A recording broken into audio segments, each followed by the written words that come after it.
Hello विद्यार्थी, कैसे हो। आपका पाठ नंबर 1 चल रहा है भोजन एवं मानव स्वास्थ्य। भोजन एवं मानव स्वास्थ्य, जिसकी पिछली क्लासों में मैंने आपके लिए भोजन किसके बारे में बताया था। भोजन यानी भोजन में संतुलित भोजन, संतुलित भोजन के अलावा कुपोषण और कुपोषण के 3 प्रकार बताए। नंबर 1 विटामिन कुपोषण, नंबर 2 प्रोटीन कुपोषण और नंबर 3 है खनिज कुपोषण। नंबर 3 कौन सा था, खनिज कुपोषण। और कौन कौन से प्रमुख तत्व हमारे शरीर के लिए क्या हैं, लाभदायक हैं, उनके प्रमुख स्रोत कौन कौन से हैं और वो हमारे शरीर में क्या कार्य करते हैं। तो प्रिय छात्र छात्राओं, मैंने इनके बारे में आपको समझाया। आज इसमें एक नया टॉपिक जो है आपका वो है मानव स्वास्थ्य, क्योंकि पाठ का नाम है भोजन एवं मानव स्वास्थ्य। तो भोजन से संबंधित जो टॉपिक थे ये मैंने आपको पिछली क्लासों में समझा दिया इनको। आज है इसमें मानव स्वास्थ्य। तो ध्यान देना कौन सा टॉपिक है, मानव स्वास्थ्य। और मानव स्वास्थ्य में आप ह्यूमन जो हेल्थ होता है, मानव स्वास्थ्य होता है, इसमें आप पढ़ेंगे कि ध्यान देना समझना, इसमें आप पढ़ेंगे पीने योग्य पानी के गुण एवं दूषित पानी के दुष्प्रभाव। यानी जो पीने योग्य पानी है, यानी आप जानते हैं कि हमारा जो शरीर होता है उसका लगभग 70% भाग किससे बना होता है, जल से। किससे बना होता है, जल से। तो पीने योग्य जो पानी है उसके क्या गुण होने चाहिए, यानी पीने योग्य जो पानी है इसके क्या गुण होने चाहिए। एवं जो दूषित पानी है, यानी दूषित पानी है, उसके हमारे शरीर पर क्या दुष्प्रभाव पड़ते हैं। तो ये टॉपिक आप इसमें पढ़ेंगे।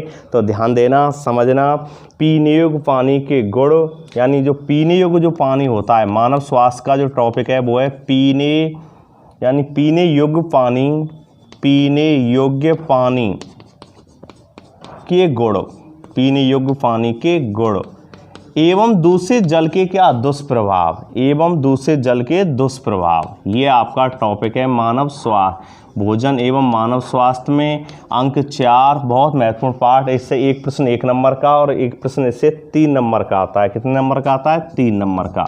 तो देखिए, अब तक आपने पढ़ा भोजन के बारे में, और भोजन में आपको पिछली वीडियो में मैंने जो वीडियो थी आपकी उसमें भोजन, संतुलित भोजन और इसके अलावा कुपोषण, कुपोषण के 3 प्रकार। नंबर 1 कौन सा था, विटामिन कुपोषण।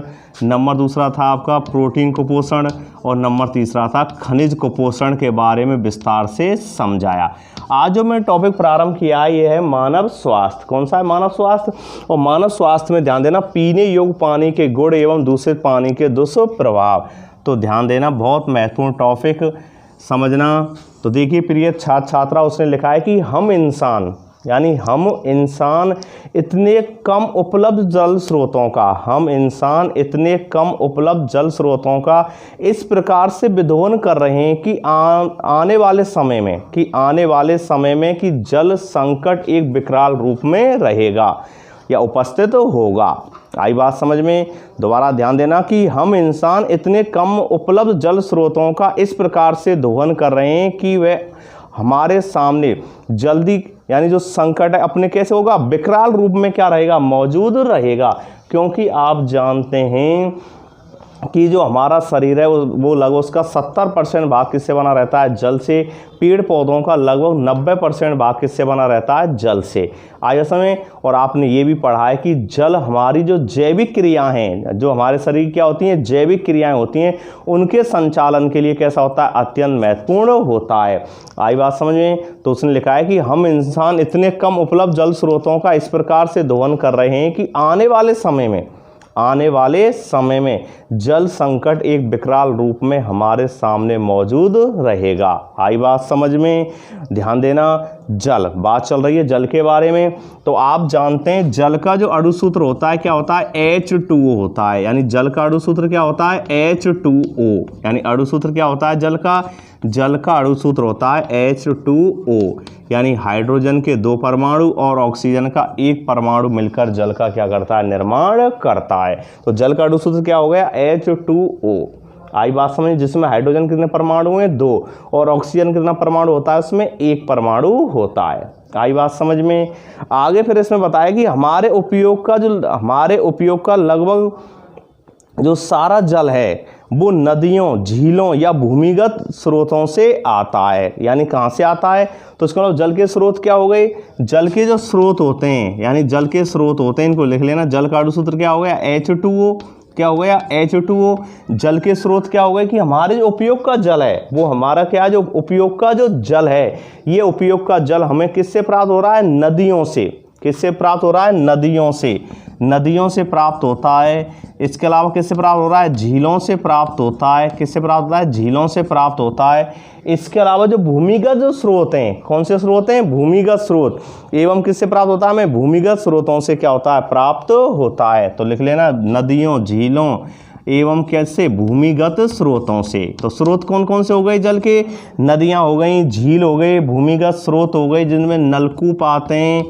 आई बात समझ में। इसके अलावा क्या है, नहर हैं, तालाब हैं, ये जल के क्या हो गए, प्रमुख क्या हो गए, स्रोत हो गए। तो एक बात ध्यान रखना, जल का सूत्र क्या होता है, H2O। क्या होता है, H2O। और जल के स्रोत क्या हो गई, नदियों, झील हो गई, नदियों से, झीलों से, भूमिगत स्रोत से आदि से क्या होता है, हमें जल प्राप्त होता है। और हम जल के उपयोग के साथ साथ, आगे आपकी बुक में लिखा हुआ है कि हम जल के उपयोग के साथ साथ इसे क्या कर रहे हैं, हम प्रदूषित भी कर रहे हैं। यानी जल को हम उपयोग तो कर ही रहे हैं इसका, इसके साथ साथ इसे बड़े पैमाने पर इसे क्या कर रहे हैं, प्रदूषित भी कर रहे हैं। क्या कर रहे हैं, प्रदूषित भी कर रहे हैं। इस तरह हम द्विधारी तलवार से, किससे, द्विधारी तलवार से अपने जीवन दाता पर क्या कर रहे हैं, वार कर रहे हैं। यानी इस तरह द्विधारी तलवार से जो अपने जीवन दाता, क्योंकि आप जानते हैं जल ही क्या है, जीवन है। जल ही क्या है, जीवन है। इसलिए हम जीवन दाता पर, अपने जीवन दाता पर क्या कर रहे हैं, द्विधारी तलवार से क्या कर रहे हैं, वार कर रहे हैं। आई बात समझ में। इसलिए उसने लिखा है कि हम इसके उपयोग के साथ साथ इसको क्या कर रहे हैं, प्रदूषित भी कर रहे हैं। और जब जल का हम उपयोग के साथ साथ उसे क्या करते हैं, प्रदूषित भी अधिक मात्रा में कर रहे हैं, तो इसका मतलब क्या हुआ कि हम द्विधारी तलवार से अपने जीवन दाता पर क्या कर रहे हैं, वार कर रहे हैं। आगे लिख रहा है कि जल की उपयोगिता पर, जल की उपयोगिता पर चर्चा करना क्या है, बेकार है, व्यर्थ है। जल की उपयोगिता पर चर्चा करना कैसा है, बेकार है। क्योंकि आप जानते हैं कि अगर ये कहूँ कि जल ही जीवन है तो ये कोई अतिशयोक्ति नहीं होगी। आई बात समझ में। आपकी बुक में लिखा हुआ है कि यदि कहूँ कि जल ही जीवन है तो ये कोई अतिशयोक्ति नहीं होगी, क्योंकि आप सब जानते हैं जल ही जीवन है। क्योंकि हमारे शरीर का लगभग 70% भाग किससे बना हुआ है, जल से बना होता है। किससे बना होता है, जल से। आई बात समझ में, किससे बना होता है, जल से। और जो जल का जो उपयोग है, यानी जल का उपयोग किस में कर रहे हैं हम, जल का उपयोग पीने में। जल का उपयोग किस में करते हैं, पीने में। किस में करते हैं, पीने में। आई बात समझ में। इसके अलावा किस में कर रहे हैं, भोजन बनाने में। किस में, भोजन बनाने में, पीने में, भोजन बनाने में, नहाने में। आई बात समझ, किस में, नहाने में, पीने में, भोजन बनाने में, नहाने में, बर्तन एवं कपड़े धोने में। जो बर्तन होते हैं अपने खाना बनाने के या खाना खाने के, बर्तन या कपड़े धोने में, बर्तन व कपड़े धोने में। आई बात समझ, कपड़े धोने में। इसके अलावा उद्योगों में, किस में उपयोग हो रहा है इसका, उद्योगों में, कृषि में आदि आर्थिक गतिविधियों में क्या होता है, जल का उपयोग होता है। यानी इसका उपयोग कृषि में भी हो रहा है बड़े पैमाने पर, क्योंकि सिंचाई की जाती है। इसके अलावा जो उद्योग धंधे हैं, उद्योगों में भी इसका उपयोग किया जाता है। आई बात समझ। तो जल का जो उपयोग है वो पीने में कर रहे हैं, भोजन बनाने में, नहाने में, बर्तन एवं कपड़े धोने में, कृषि में, उद्योगों में आदि में बड़े पैमाने पर जल का क्या किया जा रहा है, उपयोग किया जा रहा है। आइए समय। और जल जो है, ध्यान देना बहुत महत्वपूर्ण बात, कि जल पृथ्वी पर पाई जाने वाली, यानी जल पृथ्वी पर पाई जाने वाली मात्र एक ऐसी चीज़ है जो कि पदार्थ की तीनों अवस्थाओं में पाई जाती है। यानी जल अपनी पृथ्वी पर, यानी जल अपनी पृथ्वी पर, यानी जो जल होता है वो पृथ्वी पर पाई जाने वाली एक ऐसी चीज़ है जो प्राकृतिक अवस्था से, प्राकृतिक रूप से तीनों ही अवस्था में क्या होता है, पाया जाता है। कितनी अवस्था में पाया जाता है, 3। यानी जो जल होता है, ध्यान देना, जल की अवस्था, तो जल कितनी अवस्थाओं में पाया जाता है, जल एक ऐसा एक प्राकृतिक एकमात्र विलायक है जो तीनों अवस्थाओं में पाया जाता है। तो जल की अवस्थाएं कितनी होती हैं? ठोस अवस्था में भी पाया जाता है, द्रव अवस्था में भी पाया जाता है और गैस अवस्था में भी पाया जाता है, यानी ठोस अवस्था में भी पाया जाता है। इसके अलावा दूसरी अवस्था कौन सी होती है पदार्थ की? द्रव अवस्था होती है। और तीसरी कौन सी होती है? गैस होती है। तो जल एकमात्र ऐसा ही प्राकृतिक विलायक है जो तीनों अवस्थाओं में पाया जाता है, यानी ठोस अवस्था में पाया जाता है, द्रव अवस्था में पाया जाता है और गैस अवस्था में पाया जाता है। ठोस अवस्था में किसके रूप में होता है? बर्फ के रूप में। किसके रूप में होता है? बर्फ के रूप में, यानी जो बर्फ होती है वो कौन सी अवस्था होती है? ठोस अवस्था होती है। द्रव के रूप में कौन सी अवस्था में पाया जाता है? तरल रूप में पाया जाता है, अपने प्राकृतिक रूप में पाया जाता है, यानी तरल अवस्था में पाया जाता है। और गैस के रूप में किस में पाया जाता है? जल वाष्प में। किस में पाया जाता है? जल वाष्प में या भाप के रूप में पाया जाता है। आई बात में, तो जल एकमात्र पृथ्वी पर पाया जाने वाला ऐसा एक प्राकृतिक विलायक है जो कि तीनों अवस्थाओं में पाया जाता है। कितनी अवस्था में पाया जाता है? तीनों अवस्थाओं में पाया जाता है। कि तीन अवस्थाएं कौन कौन सी होती हैं पदार्थ की? नंबर 1 होती है ठोस अवस्था, नंबर 2 कौन सी है? द्रव अवस्था, और नंबर 3 कौन सी है? गैस अवस्था। तो ध्यान देना प्रिय छात्र छात्राओं कि जल जो होता है ये ठोस अवस्था में बर्फ के रूप में, द्रव अवस्था में तरल के रूप में और गैस अवस्था में जल वाष्प या भाप के रूप में पाया जाता है। आई बात समझ में? तो ध्यान देना, बर्फ जो होता है ये हिमांक बिंदु है। कौन सा बिंदु है? हिमांक बिंदु। कि 0 डिग्री सेल्सियस तापमान पर जो जल होता है वो बर्फ में बदल जाता है, यानी हिमांक बिंदु, यानी वह बिंदु जिस पर जल यानी कौन सी अवस्था में? ठोस अवस्था में बदल जाता है, वो बिंदु क्या कहलाता है? हिमांक बिंदु। और जल जो होता है 0 डिग्री सेल्सियस तापमान पर यानी किस में बदल जाता है? बर्फ पर। तो हिमांक अवस्था हो गई बर्फ। एक दूसरी होती है गलनांक अवस्था। कौन सी होती है? गलनांक अवस्था, यानी गलनांक बिंदु वह बिंदु जिस पर जल यानी ठोस अवस्था से द्रव अवस्था में परिवर्तित हो जाता है, यानी जिस ताप पर जो बर्फ है, यानी जो हिमांक बिंदु है, हिमांक बिंदु मतलब बर्फ, और जो बर्फ है वो किस में पिघल जाए? द्रव में बदल जाए, यानी जल के रूप में परिवर्तित हो जाए, उस बिंदु को हम क्या कहते हैं? गलनांक के नाम से जानते हैं। तो गलनांक जो बिंदु होता है उस बिंदु पर जो बर्फ होती है वो पिघलकर यानी जल के रूप में या तरल अवस्था में आ जाती है। और तीसरा बिंदु होता है क्वथनांक बिंदु। कौन सा बिंदु होता है? क्वथनांक बिंदु।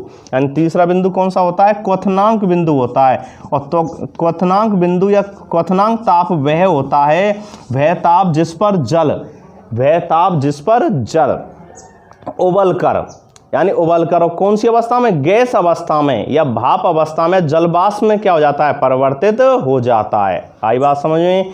यानी ध्यान देना, यानी क्वथनांक क्या होता है कि वह ताप जिस पर जल उबलकर और द्रव अवस्था से गैस अवस्था में परिवर्तित हो जाता है उस बिंदु को हम क्वथनांक बिंदु कहते हैं। और जल का जो क्वथनांक बिंदु होता है वो 100 डिग्री सेल्सियस होता है। कितना होता है? 100 डिग्री सेल्सियस। यानी 100 डिग्री सेल्सियस पर जल जो होता है वो तरल अवस्था से यानी द्रव अवस्था से गैस अवस्था में परिवर्तित हो जाता है। जबकि उसका जो हिमांक बिंदु होता है, कौन सा बिंदु होता है? हिमांक बिंदु होता है। हिमांक बिंदु कितना होता है उसका? 0 डिग्री सेल्सियस। यानी 0 डिग्री सेल्सियस पर जो जल होता है वो यानी द्रव अवस्था से कौन सी अवस्था में? यानी ठोस अवस्था में यानी बर्फ अवस्था में क्या हो जाता है? परिवर्तित हो जाता है। तो इस चीज़ को ध्यान रखना, प्रश्न आ सकता है 1 नंबर का कि उस अवस्था का यानी पदार्थ जो यानी जल जो होता है, जल की तीनों अवस्थाओं के बारे में बताइए। तो जल की 3 अवस्थाएं कौन सी होती हैं? ठोस, द्रव और गैस। ठोस, द्रव और गैस। ठोस में किसके रूप में होता है? बर्फ के रूप में होता है। द्रव में कौन सा होता है? तरल अवस्था में पाया जाता है। और गैस में क्या होता है? जलवाष्प के रूप में पाया जाता है। आई बात में? और जलवाष्प जिसको हम क्वथनांक यानी क्वथनांक बिंदु पर क्या होता है? जल द्रव अवस्था से किसमें? गैस अवस्था में परिवर्तित हो जाता है। और जल का जो क्वथनांक बिंदु होता है वो होता है 100 डिग्री सेल्सियस। कितना होता है? 100 डिग्री सेल्सियस। जबकि हिमांक बिंदु कितना होता है? 0 डिग्री। यानी 0 डिग्री ताप पर जल जो होता है यानी अपने जो प्राकृतिक रूप है, अधिकतर प्राकृतिक रूप में कौन से में पाया जाता है? ये तरल अवस्था में अधिकतर पाया जाता है। वैसे तीनों ही अवस्थाएं प्राकृतिक रूप से इसकी ठोस भी होती है, द्रव भी होती है और गैस होती है, लेकिन सबसे अधिक जिस मात्रा में मिलता है वो तरल अवस्था है। कौन सी अवस्था है? तरल अवस्था में। आई बात समझ में? तो तरल से किस में आ रहा है?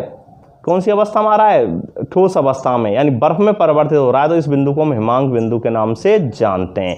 तो जल एकमात्र ऐसा ही प्राकृतिक विलायक होता है जो तीनों अवस्थाओं में पाया जाता है। कितनी अवस्थाओं में पाया जाता है, तीनों अवस्थाओं में पाया जाता है। आई बात समझ में। आगे ध्यान देना कि जो जल हमें मिलता है, जो जल हमें मिलता है पीने में या कपड़े धोने में या नहाने में या भोजन बनाने में या कृषि उद्योगों में आदि में जो जल हमें मिल रहा है, उसमें से कई तरह के, उसमें जो होते हैं कई तरह के क्या होते हैं, कण एवं सूक्ष्म जीव होते हैं। कि जो जल हमें मिल रहा है उसमें कई तरह के क्या पाए जाते हैं, कण पाए जाते हैं एवं सूक्ष्म जीव पाए जाते हैं। क्या पाए जाते हैं, सूक्ष्म जीव पाए जाते हैं, जो उनमें से कुछ हमारे लिए कैसे होते हैं, हानिकारक। ध्यान देना प्रिय छात्राओं, कुछ उसमें हमारे लिए क्या होते हैं, हानिकारक, और कुछ कैसे होते हैं, लाभदायक होते हैं। कैसे होते हैं, लाभदायक होते हैं। कि जो जल है, दोबारा ध्यान देना कि जो जल है और जो जल हमें मिल रहा है उसमें कई तरह के कण एवं सूक्ष्म जीव पाए जाते हैं। उनमें से कुछ तो हमारे क्या करते हैं, हमें फायदा पहुंचाते हैं। फायदा पहुंचाने का मतलब है वो हमारे लिए कैसे हैं, लाभदायक, और कुछ हमें क्या पहुंचाते हैं, हानि पहुंचाते हैं। क्या पहुंचाते हैं, हानि पहुंचाते हैं। क्योंकि जल में आप जानते हैं कुछ ऐसे कण एवं सूक्ष्म जीव पाए जाते हैं जो हमें क्या पहुंचाते हैं, फायदा पहुंचाते हैं, और कुछ क्या होते हैं, हमें नुकसान भी पहुंचाते हैं। तो बात चल रहा है आपका पीने योग्य जल के गुण एवं दूषित पानी के दुष्प्रभाव, और इसकी शाब्दिक जानकारी मैं दे रहा हूं। मैं बता रहा हूं कि हम इंसान इतने कम उपलब्ध जल स्रोतों का इस प्रकार से दोहन कर रहे हैं कि जल्दी हमारे सामने जल संकट अपने विकराल रूप में मौजूद होगा। और जल का जो अणु सूत्र होता है वो होता है H2O, यानी इसमें हाइड्रोजन कितने परमाणु होते हैं, 2, और ऑक्सीजन का कितना होता है, 1। आई बात समझ में। और जल के जो स्रोत हैं, तो जल के स्रोत प्रमुखतः नदियां हैं, झीलें हैं, तालाब हैं, भूमिगत स्रोत हैं आदि से हमें क्या होता है, जल प्राप्त होता है। और जल का जो उपयोग होता है वो पीने में, भोजन बना आ सकता है कि जल का उपयोग लिखिए तो पीने में, भोजन बनाने में, नहाने में, बर्तन एवं कपड़े धोने में, कृषि क्षेत्र में, उद्योग धंधों में आदि में क्या होता है, जल का उपयोग किया जाता है। और जल की कितनी अवस्थाएं होती हैं, 3। नंबर 1 ठोस, दूसरी द्रव, और नंबर 3 गैस। आई बात समझ। ठोस अवस्था बर्फ के रूप में, द्रव अवस्था तरल के रूप में, और गैस अवस्था जल वाष्प या भाप के रूप में पाया जाता है। और गैस में कब बदलता है, जब जल को हम 100 डिग्री सेल्सियस तक क्या करते हैं, गर्म करते हैं, जिसको हम क्वथनांक बिंदु के नाम से जानते हैं। और क्वथनांक बिंदु पर जो जल होता है वो गैस अवस्था में या भाप अवस्था में या जल वाष्प में क्या हो जाता है, परिवर्तित हो जाता है। जबकि ठोस अवस्था जो होती है, कौन सी होती है, ठोस अवस्था होती है वो बर्फ के रूप में। किसके रूप में, बर्फ के रूप में, जिसको हम हिमांक बिंदु के नाम से जानते हैं। आई बात समझ। और आगे साथ ही इसमें लिखा है कि जल ही जीवन है, जल ही जीवन है। तो ये कोई अतिशयोक्ति नहीं है, क्योंकि आप जानते हैं जल ही क्या है, जीवन है। क्योंकि हमारे शरीर का लगभग 70% जो भाग है वो किससे, जल से बना हुआ है। इसके अलावा पेड़ पौधों में लगभग 90% भाग तक क्या पाया जाता है, जल पाया जाता है। लगभग 90% भाग किसका होता है, जल का होता है। आई बात समझ में। और जल का हम अधिक उपयोग तो कर ही रहे हैं, साथ ही साथ इसको हम क्या कर रहे हैं, प्रदूषित भी कर रहे हैं। इसलिए यदि कहें कि, इसलिए कहा गया है कि हम द्विधारी तलवार से, किससे, द्विधारी तलवार से अपने जीवन दाता पर क्या कर रहे हैं, वार कर रहे हैं। आई बात समझ में। तो ये था आपका यानी सामान्य जल के बारे में जानकारी। अगला टॉपिक है कि पीने योग्य पानी के क्या गुण होने चाहिए, कि जो पीने योग्य पानी है उसके अंदर कौन कौन से गुण होने चाहिए, पीने योग्य पानी के क्या गुण होने चाहिए, पीने योग्य पानी में क्या विशेषताएं होनी चाहिए। तो देखिए पीने योग्य पानी के गुण। तो पीने योग्य जो पानी होता है इसमें क्या क्या गुण होने चाहिए। तो प्रश्न बनता है आपके, पीने योग्य पानी के गुण लिखिए, या पीने योग्य जो पानी होते हैं उसके क्या क्या गुण हैं समझाइए। तो ध्यान देना, पीने योग्य पानी में निम्नलिखित गुण पाए जाते हैं। नंबर 1, यानी जल में आँखों से दिखने वाले। ध्यान देना, नंबर 1 पॉइंट है कि जल में आँखों से दिखने वाले, यानी जो जल होता है और जिसमें आँखों से दिखने वाले यानी कण एवं वनस्पति नहीं होनी चाहिए। आई बात समझ में, कि जल में आँखों से दिखने वाले कण और वनस्पति नहीं होनी चाहिए, नहीं हो। आई बात में पहला पॉइंट। नंबर दूसरा पॉइंट होता है, ध्यान देना, दूसरा पॉइंट है कि हानि पहुंचाने वाले क्या होने चाहिए, सूक्ष्म जीव नहीं होने चाहिए। जल की जो पीएच है वो संतुलित होनी चाहिए और जल में पर्याप्त मात्रा में ऑक्सीजन घुली हुई हो। आई बात समझ। ये क्या हो गए, पीने योग्य जल के क्या हो गए, गुण हो गए। तो लिख रहा हूं मैं, एक एक को ध्यान देना, नोटबुक में नोट करना कि जल में आंखों से दिखने वाले, जल में आंखों से दिखने वाले, जल में आंखों से दिखने वाले, जल में आंखों से दिखने वाले, जल में आंखों से दिखने वाले कण और वनस्पति नहीं हो या नहीं होनी चाहिए। जल में आंखों से दिखने वाले कण और वनस्पति नहीं हो। आई बात समझ, वनस्पति नहीं हो या वनस्पति नहीं होनी चाहिए और वनस्पति नहीं हो। नंबर 1 आई बात समझ, जल में आंखों से दिखने वाले कण और वनस्पति नहीं हो। नंबर 1 बात। नंबर दूसरा इसमें जल जो होता है, जल में हानि पहुंचाने वाले सूक्ष्म जीव नहीं हों। आई बात समझ में। नंबर दूसरा लिखना पॉइंट कि जल में हानि पहुंचाने वाले, जल में हानि पहुंचाने वाले, जल में हानि पहुंचाने वाले सूक्ष्म कण नहीं हों। जल में हानि पहुंचाने वाले सूक्ष्म जीव नहीं हों, यानी क्या नहीं होने चाहिए, सूक्ष्म जीव नहीं होने चाहिए। पहला हो गया कि जल में आंखों से दिखने वाले, पीने योग्य जल के क्या चल रहे हैं, गुण चल रहे हैं। और पीने योग्य जल के गुण में नंबर 1 है कि जल में आंखों से दिखने वाले कण और वनस्पति नहीं हो, यानी कोई भी उसमें वनस्पति जो होती है, अपनी पेड़ पौधे होते हैं, उनकी कोई यानी टहनियाँ, पत्ती, यानी कोई सूक्ष्म कण या कोई उसमें वनस्पति नहीं होनी चाहिए। जैसे शैवाल, लाइकेन, यानी किसी प्रकार की उनमें कोई वनस्पति नहीं होनी चाहिए। दूसरा है जल में हानि पहुंचाने वाले, जल में हानि पहुंचाने वाले सूक्ष्म जीव नहीं हों। आई बात समझ में। नंबर तीसरा है कि जल में पर्याप्त मात्रा में, जल में पर्याप्त मात्रा में ऑक्सीजन घुली हुई होनी चाहिए। जल में पर्याप्त मात्रा में, कैसी मात्रा में, पर्याप्त मात्रा में, जल में पर्याप्त मात्रा में ऑक्सीजन, O2 ऑक्सीजन। आई बात समझ, क्या होता है, O2 ऑक्सीजन, ठीक है ना। जल में पर्याप्त मात्रा में ऑक्सीजन घुली हुई हो। आई बात, जल में पर्याप्त मात्रा में ऑक्सीजन घुली हुई हो, यानी जल जो होता है उसमें पर्याप्त मात्रा में ऑक्सीजन घुली हुई होनी चाहिए, घुली हुई हो, पर्याप्त मात्रा में ऑक्सीजन घुली हुई हो। आई बात समझ में। और नंबर अगला पॉइंट है इसमें कि जल की जो पीएच है, जल का जो पीएच है वो कैसे होनी, संतुलित होनी चाहिए। जल की पीएच कैसे होनी चाहिए, संतुलित होनी चाहिए। जल की पीएच संतुलित होनी चाहिए। जल की पीएच कैसे होनी चाहिए, संतुलित होनी चाहिए। जल की पीएच संतुलित होनी चाहिए। संतुलित का मतलब है कि शुद्ध जल जो होता है उसकी पीएच कितनी होती है, 7 होती है। कितनी होती है, 7। यानी पीएच क्या होता है, power of hydrogen ion. PH का पूरा फुल फॉर्म क्या होता है, पावर ऑफ हाइड्रोजन आयन। 1909 में सोरेनसन नामक वैज्ञानिक ने इस मापक्रम को बनाया था या मापक्रम को खोजा था। पीएच जो होता है पावर ऑफ हाइड्रोजन आयन, यानी किसी बिलियन में हाइड्रोजन आयन की सांद्रता, किसी बिलियन में हाइड्रोजन आयन की सांद्रता को मापने का क्या है, उपक्रम है। कौन, पीएच, जिसको 1909 में सोरेनसन नामक वैज्ञानिक ने खोजा था। आई बात समझ में।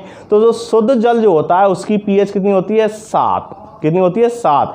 अगर पीएच 7 से कैसी है, कम है, अगर किसी बिलियन की या किसी जल की पीएच कैसी है, 7 से कम है, तो कैसा होगा, अम्लीय होगा। कैसा होगा, अम्लीय।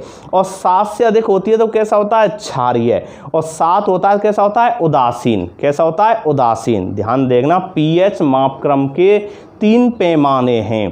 पीएच मापक्रम के कितने पैमाने, 3 पैमाने, जो कि 1909 में सोरेनसन ने नामक वैज्ञानिक ने पीएच मापक्रम को खोजा था। किसी बिलियन में हाइड्रोजन आयन की सांद्रता को मापने का क्या है, उपक्रम है। आई समझ, उपक्रम है, यानी pH power of hydrogen ion. आई बात समझ में। तो देखिए इसके 3 मापक्रम क्या होते हैं। अगर किसी बिलियन की पीएच 0 से 0 से प्रारंभ होता है ये मापक्रम, 0 से कितना होता है 14 तक होता है, 0 से 14 तक।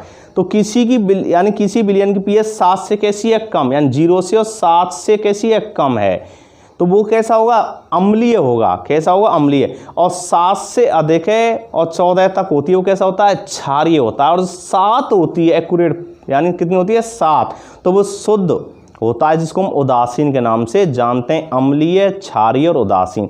7 से कम है तो अम्लीय है, पीएच 7 से कैसी अधिक है तो कैसा होता है क्षारीय है, और 7 होती है तो कैसा होता है उदासीन होता है। तो शुद्ध जल जो होता है उसकी पीएच कितनी होती है 7 होती है। कितनी होती है 7, यानी जो शुद्ध जल जो होता है उसकी पीएच कितनी होती है 7। कितनी होती है 7। तो जिस जल का हम उपयोग क्या कर रहे हैं पीने में कर रहे हैं, किस में कर रहे हैं पीने में, आई बात समझ। तो उस जल की पीएच संतुलित होनी चाहिए, यानी उस जल की पीएच कितनी होनी चाहिए 7 होनी चाहिए। तो ये है आपके पीने योग्य जल, पीने योग्य जो पानी है पीने योग्य जल के गुण। नंबर 1 दोबारा जाना, पीने योग्य जल के क्या क्या गुण होने चाहिए। तो नंबर 1 है जल में आंखों से दिखने वाले जो कण हैं और वनस्पति नहीं होनी चाहिए। दूसरा है जल में हानि पहुंचाने वाले क्या नहीं चाहिए सूक्ष्म जीव नहीं होने चाहिए। जल में तीसरा पॉइंट है कि जल में पर्याप्त मात्रा में ऑक्सीजन घुली हुई हो, और जल की जो पीएच है वो कैसे होनी चाहिए संतुलित होनी चाहिए, यानी शुद्ध जल की पीएच कितनी होती है 7 होती है। कितनी होती है 7 होती है। आई बात समझ में, ध्यान देना। इसके अलावा जो जल होता है, यानी जो जल होता है, जल इस काम में, यानी जो जल होता है हमारे शरीर की जो कई तरह की जो जिम्मेदारियां होती हैं उनको निभाता है। यानी जो जल होता है हमारे शरीर की जो कई तरह की क्या होती हैं जिम्मेदारियां होती हैं उनको क्या करता है निभाता है। आई बात समझ में, कौन कौन सी जिम्मेदारियां होती हैं, ध्यान दे समझना कि जो जल होता है हमारे शरीर की कई जिम्मेदारियां निभाता है, और जल इस काम में शरीर की क्या करता है सहायता भी करता है। शरीर की समस्त जो उपापचयी क्रियाएं होती हैं, शरीर की जो समस्त क्या होती हैं जो उपापचयी क्रियाएं, शरीर की जो समस्त उपापचयी क्रियाएं होती हैं उनमें जल क्या करता है एक महत्वपूर्ण भूमिका निभाता है। क्या करता है जल एक महत्वपूर्ण भूमिका निभाता है। हमारे शरीर की जितनी भी उपापचयी क्रियाएं, उस सर्जन या जो भी अपशिष्ट पदार्थों शरीर से बाहर निकालना, उन सब में क्या करता है जल एक महत्वपूर्ण भूमिका निभाता है। आई बात समझ में। तो वही बात मैं आपको बता रहा हूँ, ये तो पीने योग्य जल के गुण हो गए, आगे इसमें पढ़ा रहा हूँ, ध्यान से सुनना कि जो जल होता है हमारे शरीर में कई तरह की जिम्मेदारी निभाता है, और जल इस काम में शरीर क्या करता है सहायता करता है। और शरीर की समस्त उपापचय क्रियाएं होती हैं वो किसके माध्यम से, जल के माध्यम से क्या होती हैं संपादित होती हैं। इसलिए चिकित्सक ये सलाह देते हैं कि एक दिन में किसमें एक दिन में, इसलिए जो चिकित्सक होते हैं ये सलाह देते हैं कि एक दिन में कम से कम हमें 8 से 10 कितना 8 से 10 गिलास पानी पीना चाहिए। तो चिकित्सक की ये परामर्श है कि एक दिन में, यानी एक दिन में कम से कम 8 से 10 गिलास पानी पीना चाहिए। और यदि आप ज़्यादा शारीरिक श्रम कर रहे हैं, यदि आप ज़्यादा शारीरिक श्रम कर रहे हैं, आप अधिक कार्य कर रहे हैं, तो आप यानी जो है आपको अधिक मात्रा में या ज़्यादा मात्रा में पानी पीना चाहिए। आई बात समझ। यदि आप ज़्यादा शारीरिक श्रम कर रहे हैं, आप ज़्यादा परिश्रम कर रहे हैं, हार्ड वर्क कर रहे हैं, तो आपको जो 8 से 10 गिलास जो चिकित्सक बता रहा है, एक दिन में 8 से 10 गिलासों के बारे में जो चिकित्सक बता रहा है, उससे अधिक हमें पानी पीना चाहिए। आई बात, उससे अधिक हमें जल का सेवन करना चाहिए, क्योंकि जल जो होता है हमारे शरीर की विभिन्न प्रकार की जिम्मेदारियों को क्या करता है निभाता है। आई बात समझ में, ध्यान देना। और सही मात्रा में पानी पीने से शरीर का उपापचय जो होता है वो सही तरीके से क्या करता है काम करता है। आई बात समझ में, क्या करता है, जो हमारे शरीर में अधिक मात्रा में जब हम पानी पीते हैं, अधिक मात्रा में जल का सेवन करते हैं, तो हमारे शरीर का जो उपापचय है वो सही तरीके से क्या करता है कार्य करता है। आई बात समझ में। तो अधिक जल पीने से क्या लाभ है, अगला प्रश्न इसमें यही बनता है कि भाई अधिक जल पीने से क्या लाभ है। अभी आपने पढ़ा भाई चिकित्सक ने क्या बताया है लगभग कि हमें एक दिन में कम से कम 8 से 10 गिलास पानी पीना चाहिए। साथ ही आगे बता रहा है कि यदि आप अधिक शारीरिक श्रम करते हैं, अधिक परिश्रम करते हैं, तो आपको और अधिक मात्रा में जल पीना चाहिए, क्योंकि जो जल होता है हमारे शरीर की विभिन्न प्रकार की उपापचय क्रियाओं की जो जिम्मेदारी हैं इनको क्या करता है निभाता है। आई बात समझ। तो अगला प्रश्न इसमें बनता है कि भाई अधिक जल पीने से क्या लाभ हैं। तो अगला टॉपिक जो इसमें है आपका अधिक जल पीने से लाभ, तो नेक्स्ट अगली क्लास में आपको बताएंगे अधिक जल पीने से क्या लाभ हैं। थैंक्स। ओके।